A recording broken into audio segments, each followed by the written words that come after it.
Sakshi TV's special immigration show with attorney Ms. Prashanthi Reddy from Law Offices of Prashanthi Reddy PLLC. Before we begin the show, please note that the information provided on this show is not a legal advice and for general information purposes only. Sakshi TV or its agent will not be responsible for use of information. If you need specific legal advice, please contact the attorney directly. Now, please dial the phone numbers that are displayed on the screen to talk to the attorney, Ms. Prashanthi Reddy now. Hello, Prashanthi. Welcome to the show. Hello. Thanks for having me. How are you doing today? I'm good, thanks. Yeah. Could you please provide information on your law offices, practice areas, and your experience? Law offices of Prashanthi Reddy. My name is Prashanthi Reddy. My offices are in New York, Manhattan, and I practice immigration law. And if you need to reach me, you can go to my website, www.reddyesq.com, or you can email me, prashanthi@reddyesq.com. Today's topic, knowledge session on H1B and RFEs part 2. Before getting onto the topic, do we have any immigration updates? I think we can discuss updates after we finish the general topic. Then if there's additional time, then we'll go with updates. Sure. What are the changes to the Buy American, Hire American order by President Trump, which is now cut into half, becoming just Buy American by Biden? So in general, we know that the Biden administration is much more friendly towards immigration, and Democrats have been in the recent past.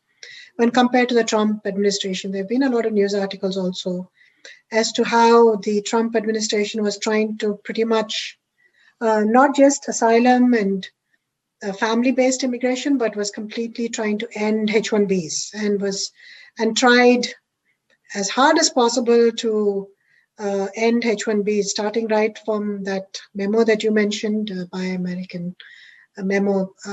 Starting from that, many regulations and executive orders and memorandums were seen as a result of that executive order. To start off with, there was the right to control regulation, which was there even previously, but just became more rigid. Basically, the situation is that if you were a consulting company and that if you were hiring employees out to other companies, and if the employees were working at a third-party site, then there was this tremendous amount of paperwork that had to be submitted and documentation that had to be submitted, and you had to show that you had worked for that person for the entire duration of the H1. Even though projects usually last for 6 months, 2 years, 1 year, you had to show for the entire 3 years period that you are asking for the H1 that you have a PO, which is not the way the consulting business works. So they were trying to end that consulting business model as well. And they also had become much more stringent with specialty occupation. And they came up with this new thing called specific specialty, where they said that if the job requires a bachelor's degree in more than one kind of field, then it's not a specialty occupation. Because, in order to be a specialty occupation and to qualify for a H1, you have to have a job in a specific specialty, which means just one specialty, or a group of specialties which are closely related. So, for example, they were saying that systems analyst position, which have been used in the past, and thousands of applications have been approved. They started denying systems analyst positions because they said that in order to according to the Occupational Outlook Handbook, which is a publication of the Department of Labor, which is what the book that they usually refer to, it said that a bachelor's degree in computer science or engineering or math is required. So it gave a wide array of subjects that could qualify the person to do the job. And they said that because it doesn't say specifically just computer science, it's not a specific specialty. So it's not a specialty occupation, and therefore they were denying the H1. So that was the other thing that they did, specialty occupation RFEs. and also making it harder for students by, whenever you file a change of status from F to H, they were saying that they were asking for every single detail of how the student, whether the student maintained their student status, whether they maintained CPT status, whether they maintained OPT status. And also they came up with a new interpretation of saying that, if the student was on OPT and used up their OPT, then if they joined another program at the same level, for example, if they were doing a master's and they used up all their OPT and then they joined another master's, they wouldn't qualify for CPT. This is a new interpretation that they were giving based, on that memorandum. Pretty much everything is based on that. So then recently, just before the Trump administration had to give up power, they came up with a flurry of regulations. And, some were struck down by courts, and then they reintroduced those regulations by, making amends to them. So, so they did the whole DOL wage thing. They increased the wages by almost double in October. But luckily, the court struck it down because they didn't give enough notice period. For a regulation, you have to have proper notice and comment period, which means that it has to go through a certain process. They didn't follow that process, so the courts pretty much struck it down. Same thing happened with, DOL memo, which was issued, which basically said that consulting companies, if a consulting company is going to place an employee at an end client site, then not only does the consulting company have to file the H1, but also the end client has to file the LCA and the H1. So there was a DOL memo which was issued based on a regulation that USCIS was going to publish, but luckily they ran out of time. So, so many things happened. And then, of course, you have the Trump executive orders banning travel into the US. Okay. Yeah. We have a caller online, Mr. Raju. Hello, Madam Prashanthi Reddy. Hi, Raju. Am I audible? Yeah, yes, I'm based in Bangalore. I've been watching these shows and, very, very articulated updates you give. But unfortunately, one area that was not covered was business visas.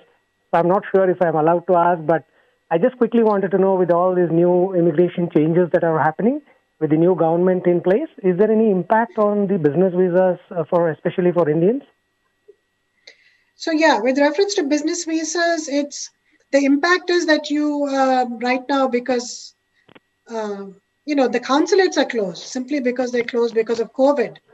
It's difficult to get a business visa. So yes, logistically so speaking, it was closed till about 6 months back, but now they've just started giving, and I've got my slot sometime in the next 2 weeks. So I was just worried, is there any new laws or any impact that I need to be aware of? Right. There's been no change, which is a good thing sometimes, because all the change that we've seen recently is not good change, but bad change. So there's been no change with reference to the eligibility for a B1 or a B2 visa. It remains the same. You have to show that you have no intent to immigrate, because they don't allow dual intent on the B visa. Right. And of course, you have to show ties to the US. And ma'am, sorry to interrupt you, because I'm sure other callers are waiting and I don't want to take much time. But just one last question. Earlier and all, in about 10 years back, when we used to get a business visa for 1 or 2 weeks, and then there was a possibility when the employer or the people that we are visiting, they file an extension locally in the US and we used to get extended. Would that continue even now? Let's say we get stamped for about 2 weeks.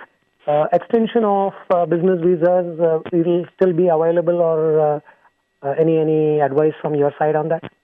So nothing has changed on that also. In fact, a lot of people, because of COVID and they couldn't travel, there's been a splurge of extensions of B2s and B1s, and now you can even file it online. So they've made it easier to file.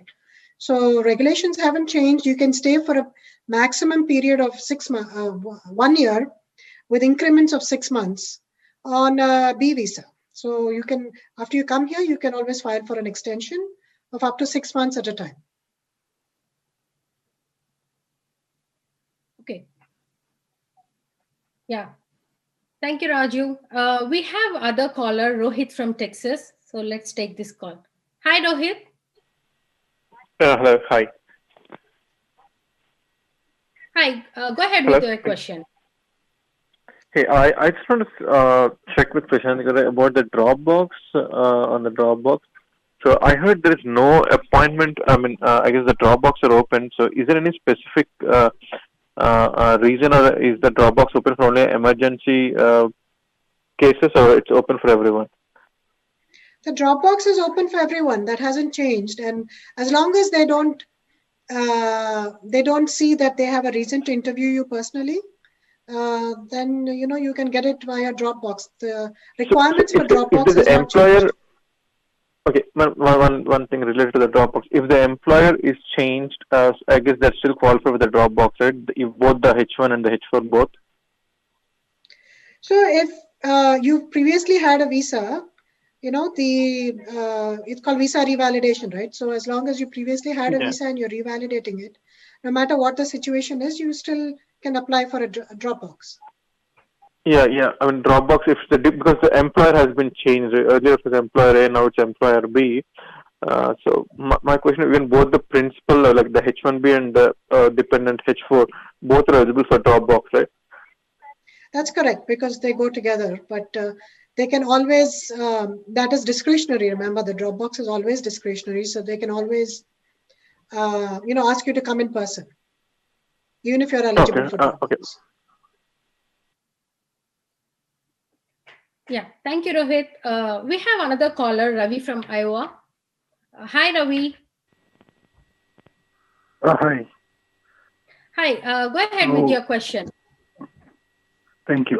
So actually, my question is like, can a H1B holder work 2 jobs in this COVID time? Because I heard that what I meant is, let us say we have changed a client and filed an LCA, and then I got another job, and I just filed an LCA for that.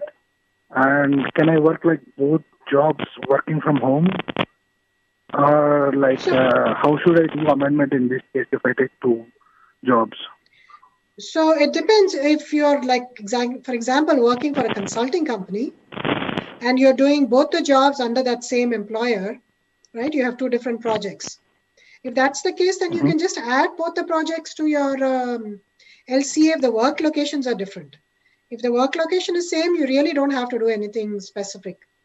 You can file and you can, as usual, and show the employer worksite or your home as your work location, and file it. And then you can take up additional projects. Nothing's stopping you from doing that. You don't need an amendment for that. But if it's 2 different employers, so say you're filing a H1 through ABC company, and then you have another offer of a job from XYZ, then you can file a concurrent H1. And a concurrent H1 that's what exactly it is. It's an additional H1 in addition to the H1 that you actually have. So the filing process is the same. It's just that we mark a separate column which says that it's a H1 concurrent. And the hours have to make sense, whatever you're putting in. If you're saying 2 full-time jobs of 40 hours and 40 hours, then the 80 hours, I guess, still makes sense. But if it's more than that, it may not make sense. So you'll have to do 1 full-time and 1 part-time maybe. Okay. Thank you, Ravi. Now back to our questions. So what does H1B RFE mean? So RFE is just a short form for request for further evidence. When you file any petition with USCIS, be it a B2 extension like we were discussing earlier, or you file an L1 or a H1, whatever it might be, family-based petition, there could be a request for further evidence from USCIS before they grant you the certain benefit that they're going to grant you. And then when you send the document, usually there's there is a document sent, and they will give you a time period to respond to it. And if you don't respond within that time, then the case will automatically get denied. And if you respond and you submit all the documentation they're requesting, then they will grant you the benefit. If they're not satisfied with the documentation that you're submitting, then they could send you another RFE. But most probably they won't. Most probably they'll just deny it. It's rare that they send 2 RFEs on the same case. So that's the process for the RFE. Okay. What is the probability that any random H1B petition will be selected for an RFE? Sometimes you can predict that this case will be RFE'd for sure because you can identify the issues, right? So some cases are just waiting to be RFE'd. Like if you file a petition for, say, a restaurant manager or some position that where you know you'll have to justify that it's a specialty occupation because it's not clear. It's not clearly a specialty occupation. For example, if you do a lawyer, it's clear that a bachelor's degree in law is required and a license is required. You do a doctor, you know that there are no issues. But there's some positions where it's not clear that actually a bachelor's degree is required. For example, if you do a H1 for a computer programmer, USCIS for sure, that's a red flag. Some positions are just red flags: marketing, research analyst, computer programmer, systems analyst. Just because based on the way USCIS has been interpreting those cases, you know that you will get an RFE. So in those cases, you can say there's a very high probability of an RFE, maybe 80%, 70% probability. Or if you have not on status and you don't have an I-94 and you're filing without that, you know you'll get an RFE. So in some instances, the probability can even be 100%. But if the case is good, and in general, as a lawyer, you don't see any issues with the case, it can still be RFE. And the probability of that really depends on which administration, how USCIS is looking at cases. Under the Trump administration, 50% of the cases were RFE'd. Just every case was, 50% was RFE'd. And out of that, 50% were denied. So there was a huge surge in RFEs. But in general, if there are no issues, there shouldn't be an RFE. And I think it's gotten back to that level now, simply because of the constant fight, companies and attorney organizations, and they have been litigating against the Trump administration, and they have won some vital cases. And because of that, the RFEs have really gone down because they're not able to RFE on that basis. The courts have said you cannot, so they can't go against the court. So we have forcefully bottomed down the RFE level, not because of USCIS but because of the court system. Okay. So now we see the RFE rate is, if it's a provable case, is pretty low. Yeah. What is the probability that the H1B petition will be approved if selected for an RFE? So again, I answered that question, right? So I said that under the Trump administration, 50% of the cases were denied, the cases that were RFE'd. But now it's, I think, fairer in the sense that they look at each case. They don't go with a presumption or some kind of a bias against, certain consulting companies or certain types of H1s, certain nationalities. It really depends on the type of case. So if there are red flags in that case because they're clearly not approvable, then even if you respond to the RFE, unless you're able to show that the case is approvable under the law, the case is going to get denied. So it really depends on a case-by-case basis right now, which is how it should be. Yeah. And the RFE, how long to respond, 2 months or 3 months, what would be the response? So it's usually 80 days, I believe, or 85 days to respond to an RFE. And because of COVID, they have automatically extended the RFE response period and added 60 days to that. So from the end date, you can add 60 days, whether it be a motion, an RFE, a notice of intent to revoke, notice of intent to deny, whatever it might be. You can add 60 days to it and respond. So that has been very, very useful for us and companies and individuals because they have been delayed in getting documents. For example, change of status from F1 to H1, the universities are closed and a lot of documents are required from the university. So there is a delay to get that document. So that 60 days grace period has really helped, I think, the community, respond during this COVID time. That was one of the best things that is one of the good things that USCIS has done, I think. Yeah. Can the beneficiary, the sponsor employer, respond directly to an RFE, or is the cooperation of the petitioner, the employer, is essential?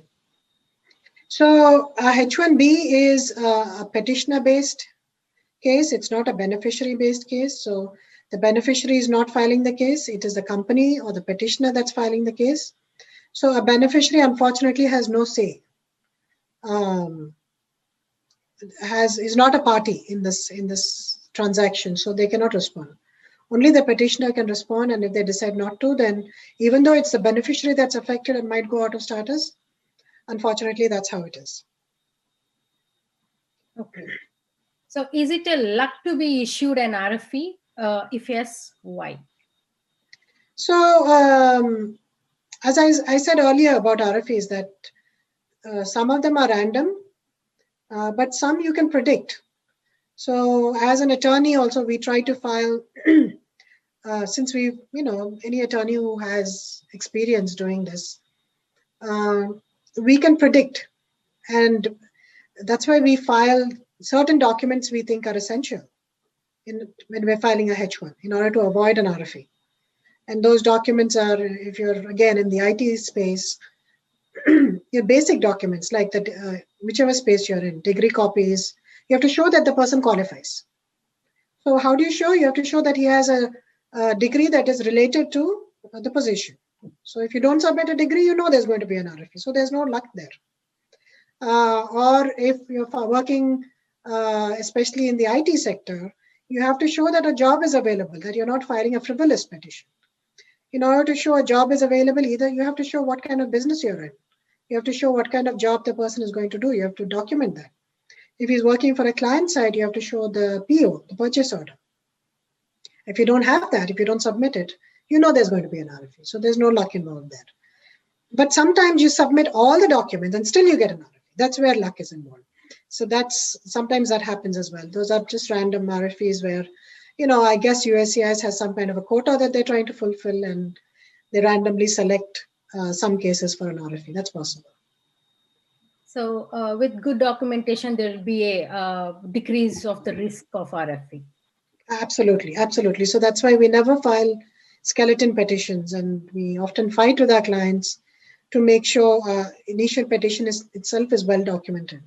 Because what happens is when you get an RFE for one issue, they will send 10 different issues in that same RFE, which they otherwise it wouldn't have come to their notice. So now instead of having one issue, they have 10 issues. And then so the chance of denial skyrockets once you get an RFE. So best strategy is to avoid an RFE by submitting all the documentation that's needed. Okay. So if someone have been in H1B status for many years and never received an RFE, when time to extend status, either through the same employer or a different employer, will that person inoculated from receiving an RFE? So previously, they used to give deference if it was a H1B extension. They always gave deference to that extension, and they would say that, if it's an extension, then you should only be sending RFEs if you see something that has changed in the previous petition. But but with the Trump administration come in again, that's a change. That's another change. With this Buy America, Be America rule memo that he issued, one of the results was was a memorandum which was issued by USCIS that even in extensions, they should not take it for granted. They should look into the merits of the case once again, even though they were looked into previously. So they asked officers, adjudicating officers, to look into the issues, revisit the issues, basically, which was not done previously. They never used to. So we often now don't see a difference between extension versus a new H1. It's the same chance of getting an RFE. Previously, in an extension, the only RFE that they could send was just to make sure that they previously were in status. So if they were in a H1 for 3 years, they could send an RFE saying, show us that you were in status for the last 3 years. show us your pay stubs, W-2s, etc., etc. That was the only type of RFEs that we used to get. Now, even if the job hasn't changed, again, they ask for specialty occupation. Again, they're looking into the merits of it. They're looking into the job duties, whether the person qualifies or not, whether the job exists or not. They're looking into all these issues which they have already looked into. So that is the difference, I think, between previously and now. Yeah. So reasons of why an RFE is issued and what are the heightened scrutiny and resultant RFEs for H1B in financial year 2021. I think we pretty much discussed Right. on this. Right. Yeah. So the last part, which is, I think, what are the issues with the RFEs in 2021? There are issues because there's some new laws, which, maybe we can discuss next episode, but there's some new laws that we need to look out for, and that might result in new RFEs. So right now, we don't have to worry about the right to control RFE. We don't have that anymore. We don't have to worry if the person is getting a wage level of level 1. Before there used to be RFEs on that. We don't have to worry about that anymore. Specialty occupation is something that we still need to worry about. So if you file a systems analyst, for example, there's some red flagged positions. If you file those, for sure, you're going to get a specialty occupation RFE in 2021 also. There is some change. If there is some change with reference to wage levels, and people start, because of that, people start using private wage surveys. So basically, there is a bill that has been published. There is a regulation that has been published, and the DOL wages have gone up by 50%. And it's going to start in June. So if that happens, then people will start using private wage surveys. So you can expect that there'll be a kickback from USCIS with reference to private wage surveys, and you can expect RFEs on that front for this 2021 cap season. So what to do if we get a specialty occupation RFE? Right. So if you get a specialty occupation RFE, you have to document that according to the industry, you have to show that in the same industry, other jobs, they all require most of the time, not always, but at least if you show that more often than not, they require a bachelor's degree in a specific field. And you can show that by job postings. You can go to DICE, you can go to Monster. I'm talking about IT positions because it's just that a lot of H1s are filed for IT positions. You can get a letter from other companies saying that they always hire people with a bachelor's degree, say in computer science for this particular position. You can get an expert opinion letter from a professor in computer science saying that, this job usually requires a bachelor's in computer science. There are many things actually that can be done to show that it's common in the industry. You can take printouts from the internet, again, from newspapers, from ads basically showing that it's commonplace that companies always require a bachelor's in computer science. So, basically you have to show it's common in the industry. Another thing you can do is show that even if whether it's common or not in the industry, the job is so complex that, a bachelor's degree is required. So you have to then explain the complexities of the job, why it's different from other jobs, why a bachelor's degree is required in this job. So that's another way of showing it. And then, of course, you have to show that the person actually has a computer science degree. So you might have to get an evaluation of the degree to show that it is from an accredited, university, if it's a foreign degree. So these are some of the things that we can do to respond to specialty occupation RFEs. Okay. We have a caller online, Raju from Bangalore. Hi, Raju. Yeah, I think call got disconnected. Let's continue with the questions. So I think we discussed what are the reasons for the wage level RFE. Yeah, I think it got covered. And also currently there is a news on USCIS extends flexibility for responding to requests until March 31st, 2021. Can you help us understand the background? Right. So we discussed that actually. So as I said, there's that 80 or 85 days Yeah, plus that 30. anyway, right. Plus you have the 60 days to respond. So that 60 days is the additional time given due to COVID reasons to respond to any kind of RFE or motion to reopen or notice of intent to revoke, or whatever it might be. What is maintenance of status RFE? So when you file a change of status from an F1 to a H1, say, let's take that example first. When you file a change of status from an F1 to a H1, first of all, one of the criteria is that you should be in status in order on the date of filing the H1 in order for the H1 to get approved. So that is one of the criteria. And so they will send an RFE wanting to make sure that you have maintained your status. So if you are on an F1 previously and you're changing to a H1 now, they can ask several questions.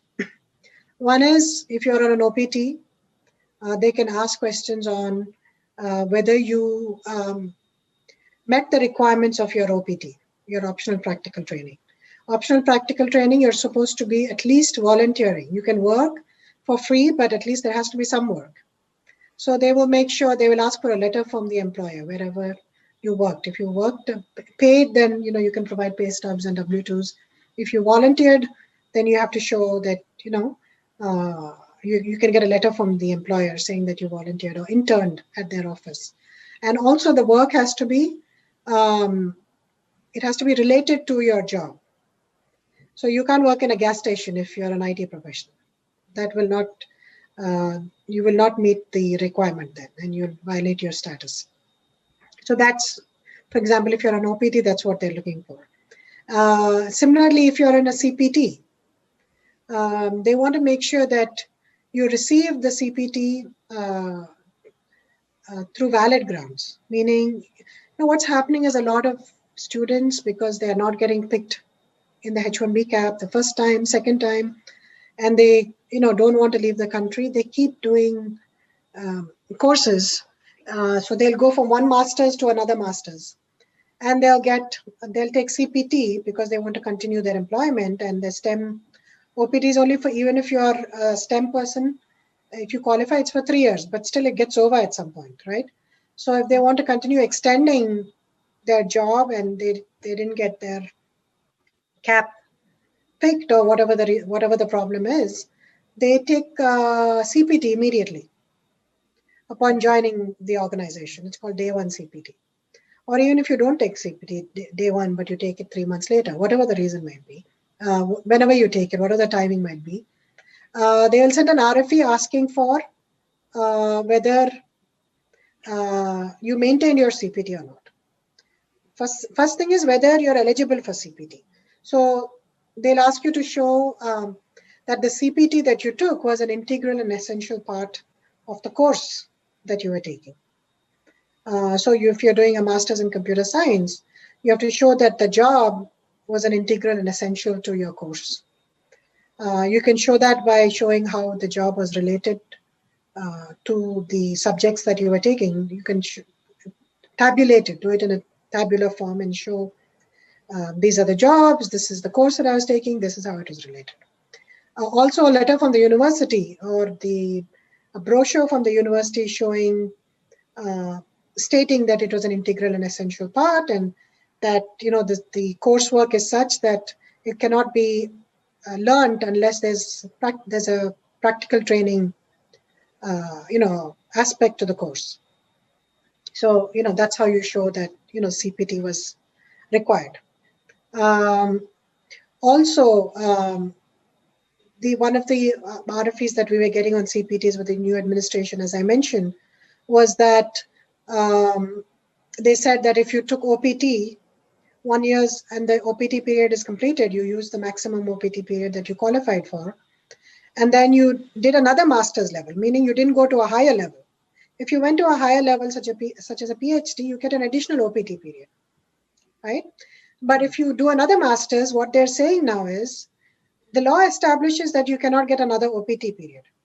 But now they're extending that law to include CPT as well, And they're saying that you cannot get an additional CPT period also.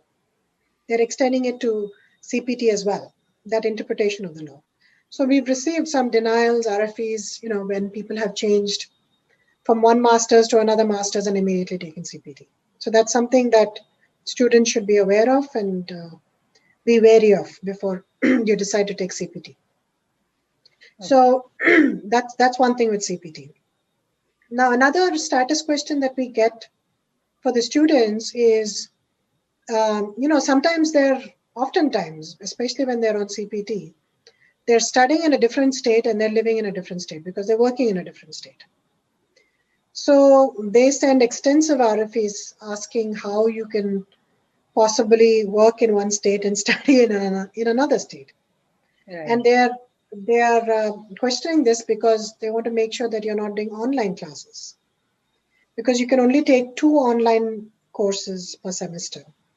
And so they want to make sure they're not violating it, because if you are taking more than the courses allowed, online courses allowed, then you're violating your status.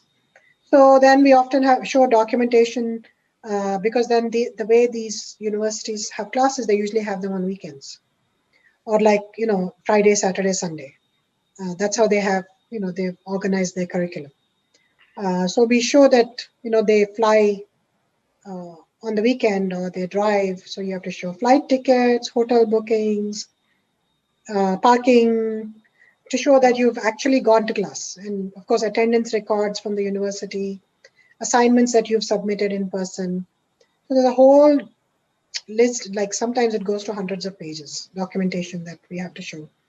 Maybe expenses that you incurred at the university, maybe you went to the cafeteria, you bought something, just to show that, it's an in-person class and you didn't take it online. So that's also the other kind of RFE, that we get for students.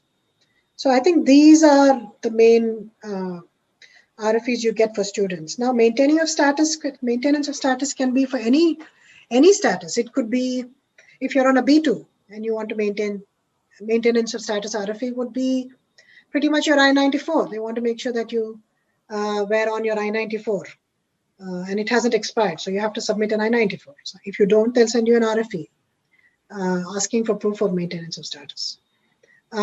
Or, for example, if they find out that you have worked illegally, because you can't work on a visitor's visa, maybe you worked on a gas station or somewhere and they came to know, and that's a maintenance of status RFE. They'll say, it came to a notice that you worked at so-and-so gas station, show us that our information is wrong. In the same way, suppose you file a H1 extension, then your maintenance of status is, it's not enough just to have an I-94, which is valid, though that is required. But they'll ask for proof that you actually worked. So there are 2 elements to maintaining a status in the H1. You have to show that you are on the payroll and you have to show that you have a valid I-94. So in order to show that you're on the payroll, you have to show pay stubs. And if you don't have pay stubs for some reason, you have to give proof of why you don't have it. For example, if you were on unpaid vacation, which you took, the employer didn't force you to take, but you took it on your own because you had medical reasons, family reasons, then they will ask for a letter from you to the employer requesting that leave and proof that the employer has granted the leave. If you're not getting paid the prevailing wage, sometimes maybe you're on the payroll, but your W-2 is lower than the prevailing wage. Even then, you're not maintaining your status. So you have to show proof of what happened. Did you take leave? That's why your W-2 doesn't show. Then you have to show all the pay stubs the entire year. And if you have some excuse for not doing that, which is accepted by the law, then you have to document it. For example, you stopped working for 3 months, or you went to India and you didn't have to be on the payroll, right? You can document it that way. Or you can show that you filed an amended petition for decrease in the hours. Maybe your job changed from a full-time to a part-time. Okay. So as long as you did what you needed to do with USCIS and you got USCIS's approval, or at least you filed a petition for the amendment, you can show that receipt that you filed it. So maintenance of status, depending on which status you're on, they can ask for different kinds of documents. Okay. So we have other caller, Raju from Bangalore. Hi, Raju. Yeah, madam, sorry, my line got dropped. I don't know whether I was disconnected or I was. Two things I missed out on that. So one is, of course, I wanted to thank you, but more importantly, actually, this is for my son. He's already got his. I told you, right? He's got interview for his business visa. Just a quick question from him. We have been waiting all night here in Bangalore because it's too early now. If he comes on a business visa, and is it legally possible for him to parallelly apply for a student visa while he's there in the US without coming back to the country? So yes, it's possible, but they're always going to look at it suspiciously in the sense that you have to make sure that he had no intent of being a student before he entered into the country, because he's basically entering saying that this is what I want to do. So they shouldn't be. Right. If there's an intent issue, and if they find out that he had this intent of moving to an F1 even before, they'll say, then you should have just come on an F1 and not given the wrong reason for entering. So they might find that entry to be illegal.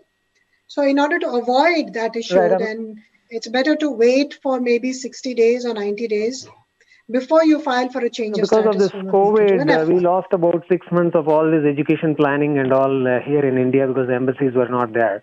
So his employer has applied for a business visa as part of the job and he wants to continue his education. So just thinking, ma'am, do you have a representative or office here in South India, or at least in Bangalore, with whom we can meet up and maybe seek some advice? Would that be possible? We have an office in Hyderabad, not in Bangalore. You could email me and I can send you the details. Oh, sure. I will do that, ma'am. I just wanted to thank you earlier. It got disconnected, so thank you for your information. You're welcome. Thank you, Raju, for calling back. We have other caller, Krishna from Chicago. Hi, Krishna. Hi. Good evening, madam. Thank you for the opportunity. I have one quick question. My wife visa, actually H4 visa, is valid up to March 25th, ma'am.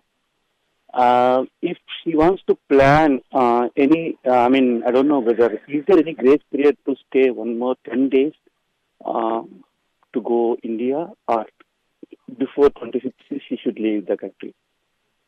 So why don't you file an extension? Because one thing is, like, if I file a extension now, she wants to needs to go in the month of May, madam. In these 2 months, the decision won't come, right? That is, yes, it won't come, but anyway, you can file anyway. It doesn't matter that it won't come. Just keep her in status. But there is a 10-day grace period for the I-94, but sometimes that is included in the I-94 itself. So you have to make sure that you're not adding an additional 10 days to what has already been added, right? So look at the H4 I-797 at the bottom. The top will not have the 10 days grace, but the bottom I-94 attached to the I-797 will usually have a 10 days grace. But if you have the I-94, which is online, which is from the port of entry, then they will not usually have that 10-day grace. So you can add 10 days to it. But make sure you're not confused as to when that 10 days ends.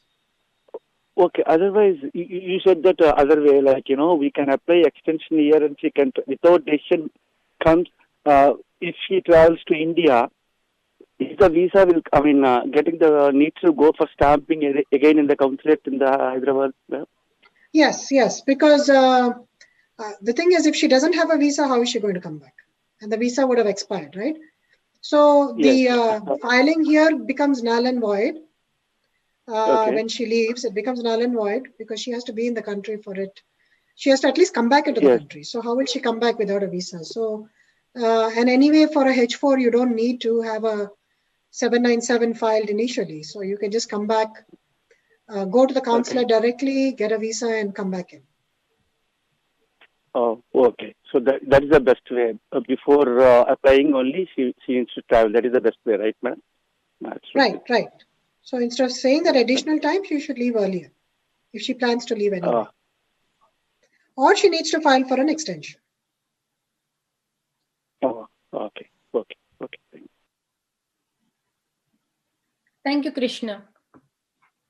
So again, back to our question. So what are the list of documents to be submitted for RFE response for maintenance of status for F1 cap gap? Oh, cap. So basically, the F1, specifically cap gap, just to rate for those audience, people who don't know, is when you file a change of status from F1 to H1, it might be that because the new H1 as per the cap doesn't start until October 1st, right? You're filing 6 months in advance. So in the interim, it's possible that your F1 status might expire. Either your OPT is expiring, or maybe your school is getting over, whatever it might be. In order to accommodate such people, USCIS has come up with a cap gap rule. And as per the cap gap rule, whatever your status was as of the date of filing, as long as you were in status as of the date of filing, USCIS automatically extends that status until October 1st. So that's what the H1B cap gap rule is.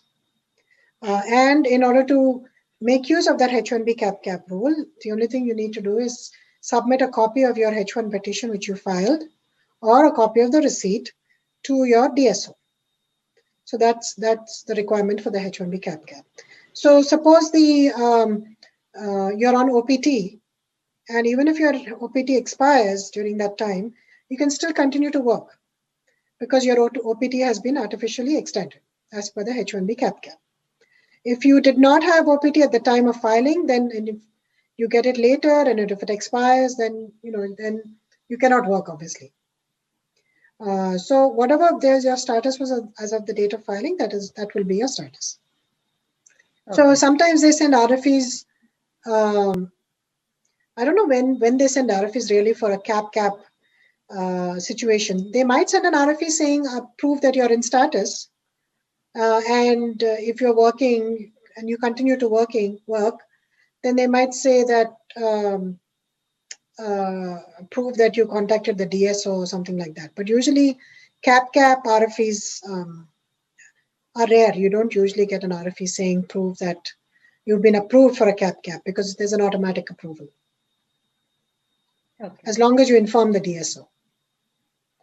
And that's been included in the service. So also right to control RFEs, are we still getting those? Yeah, I think we touch based on this a little bit. So right to control RFEs are not happening anymore, except if there was a mistake. So again, we touched base on this. There was a litigation, as I was saying, and the Trump administration was trying to use that right to control law to pretty much deny 50% of the RFEs was really right to control. And the denials were based on right to control. Not so much specialty occupation, but more right to control. So that was taken away from USCIS, and that's why now we have less RFEs and less denials. And also they were they were approving cases for 1 day, 2 days, 1 month, based on this right to control law. So the right to control law basically said that you have to prove, if the person is not working at your office, but is working at a client site, the petitioner is obligated to prove that they have the right to control the day-to-day activities of the employee, and that they are the actual employers. And just being on the payroll is not enough to show that they are employers. They have to show the right to supervise on a day-to-day basis. Also, the right to control rule said that you have to show that that right to control existed for whatever period you're asking the H1 for. If it's 3 years, then 3 years.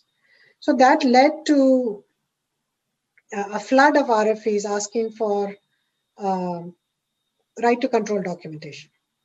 So they wanted it they wanted it not just in the form of a statement from the employer or petitioner saying that yes, we have the day-to-day control of the activities.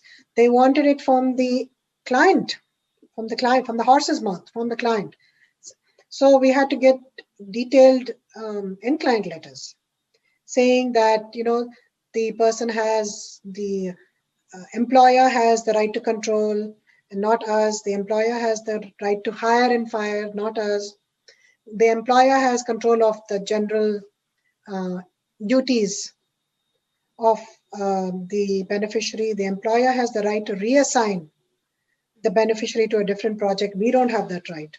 So all these, this language had to be listed in the end client letter. And sometimes the clients would refuse to give all that language because they wouldn't understand the importance of it, or they just said that we don't know who has that right. We don't have it, but we don't know if the employer has it or not. How do we know? So they would just refuse to give it because they would be afraid of, saying something that was incorrect, maybe not having enough information. So when they didn't get such a letter from the end client, then we had to produce other documentation to show that, in fact, the employer had the right to control. And that was in the form of an employment contract where those terms and conditions were enumerated, were specifically there saying that, oh, we are going to be controlling your duties, everything had to be spelled out in the employment contract. Right. And that we have the right to give you the bonus, we have the right to control your salary, etc., etc. All those terms and conditions had to be written in the employment contract. And also, we had to actually show documents like the review documents, so the documents going back and forth between the employer and the employee saying that they have reviewed the work. Based on the review, they have done salary increases, or, so reviews going back and forth every 2 weeks. So that documentation will be submitted. And then to show that this is happening for a period of 3 years, they would ask for purchase orders or letters from the client saying that the project will last for 3 years. If any of these things were not there, they were denying the cases. And it's very difficult to get this kind of documentation that I'm just talking about. So a lot of cases were getting denied. Right. Then we had, there was litigation. ITServe filed a case and they won. And the judge basically said that it's ridiculous. Why do you need to? What is this artificial definition you're giving of employer and employee? Where did you get this definition from? The common law definition is if you are hiring, firing, and if you're paying, then you are the employer.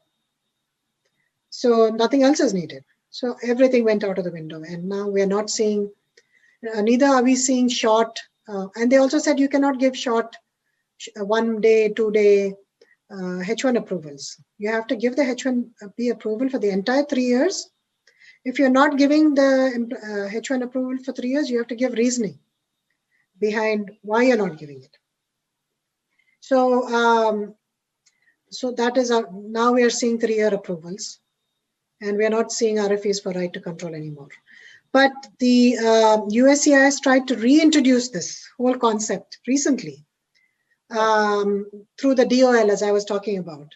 The DOL issued a memorandum saying that if you do not have the right to control, basically then the end client also has to file the LCA and H1. So this would end the consulting company business completely, because no end client will be willing to file a H1. If they are willing to, then they'll just hire them directly. Exactly. Why will they go through the pain of, you doing the H1 and all that? The whole consulting company process works this way. So if that is not there, then it will not work.